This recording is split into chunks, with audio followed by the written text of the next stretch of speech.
જૂનાગઢના ભેસાણના 4 ગૌશાળામાં જૂનાગઢના અખંડ રામધૂન મંડળ દ્વારા ગૌશાળાઓમાં ગાયોને લાડુ, ખોળ, કપાસિયા વગેરે વિતરણ કરાયું. જૂનાગઢના ભેસાણના મેદપરા, ખારચિયા, રાણપુર અને છોડવડી જેવા ગામોમાં જૂનાગઢના પરમ પૂજ્ય શ્રી પ્રેમ ભિક્ષુજી મહારાજ પ્રેરિત અખંડ રામધૂન મંડળ અને રામ નામ સંકીર્તન મંડળ દ્વારા આયોજિત ભક્તો દ્વારા વિશ્વ શાંતિ અને જીવ માત્રાના કલ્યાણના અર્થ શુભ સંદેશથી અને શ્રી રામચંદ્રજીની કૃપા અને હનુમાનજી મહારાજ પરમ પૂજ્ય પ્રેમ ભિક્ષુજીની કૃપાથી આ કાર્ય કરવામાં આવ્યું હતું.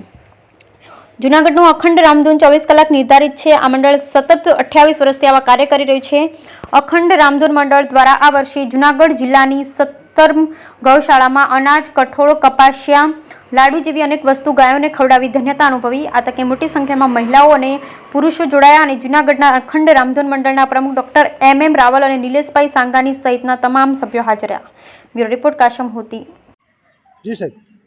श्री राम जय राम नहीं कली कर्म न भक्ति विवेकु राम नाम अवलंबन एक। आ जीवन में कोईपण वस्तु अघरी नहीं.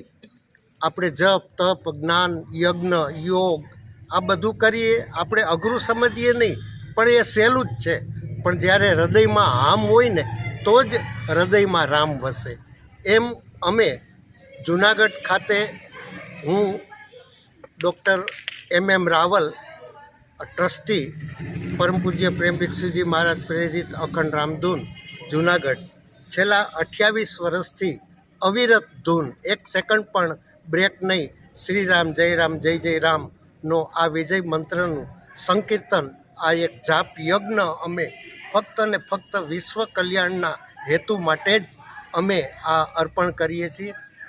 સંકીર્તનની સાથે સેવા યજ્ઞ હાલમાં અમે 31 ડિસેમ્બરના રોજ 10,000 દિવસ પૂરા કર્યા.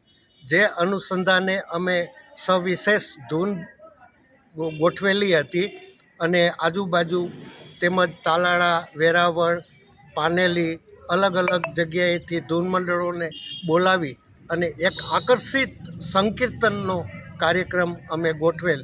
જે કાર્યક્રમના અંતે એક સંકીર્તન પછી સેવા, આ સેવાના હેતુસર અમે 1 જાન્યુઆરીથી શરૂ કરીએ છીએ અને મકર સંક્રાંતિ સુધી આ અમારો સેવા યજ્ઞ ચાલુ રહેશે. જે અનુસંધાન અમે અલગ અલગ ગિરનારની આજુબાજુની અને જૂનાગઢની બધી ગૌશાળાઓમાં ખોળ, કપાસિયા તેમજ લાડુ, ગાજર તેમજ અન્ય જે ગાયો ખાઈ શકે એ ચીજ વસ્તુ અમે ગૌશાળામાં જઈ ગાયોને ખવડાવી અને બાકીનો જથ્થો અમે ટ્રસ્ટીશ્રીઓ ગૌશાળાઓને અમે અર્પણ કરીએ છીએ.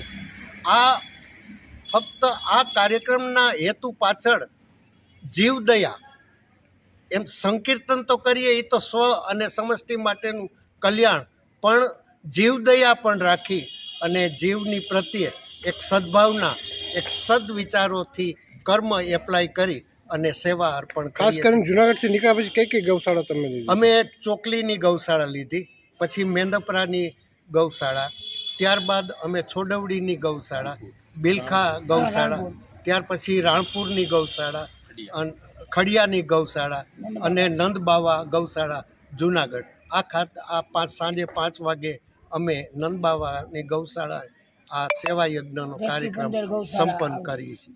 અને ટોટલ અમે અત્યાર સુધીમાં 15 થી 17 ગૌશાળાઓમાં એક માતબાર અમારાથી જે કાંઈ ફૂલની પાખડી સ્વરૂપે પણ માતબાર અમે ચારો અને ખોળ, કપાસિયા અમે અર્પણ કરી શક્યા છે. જેમાં તમામ જૂનાગઢની પ્રજાઓનો અમને બહુ સાથ અને સહકાર છે. તેમજ ભાઈઓ બહેનોએ અત્યારે આપ જુઓ છો કે બધાએ એક અનોખી હામ સાથે અને ગૌ પ્રત્યેનો એના પ્રેમથી આકર્ષિત થઈ અને આ ગિરનારની પરિક્રમા, પવિત્ર પરિક્રમા કરી. શ્રી રામ જય. જી બેન. મારું નામ રેખાબેન આહિર છે. હું જૂનાગઢ જિલ્લા બજરંગ સેના અધ્યક્ષ પ્રભારી છું અને આજે 28 વર્ષથી રામધૂન ચાલે છે. ત્યારે આજે લોકો, ભાઈઓ અને બહેનો, ત્યારે અલગ અલગ ગૌશાળામાં લોકો ખોળ, કપાસિયા અને જાત જાતના દાણ, ભૂસા, લાડુ બનાવીને અને અલગ અલગ જગ્યાએ 7 થી 10 ગૌશાળામાં લોકો આજે એક વન દિવસનું ટૂરનું આયોજન કરેલું છે અને બધા લોકોએ સાથ આપેલું છે. જય શ્રી રામ. જય શ્રી રામ.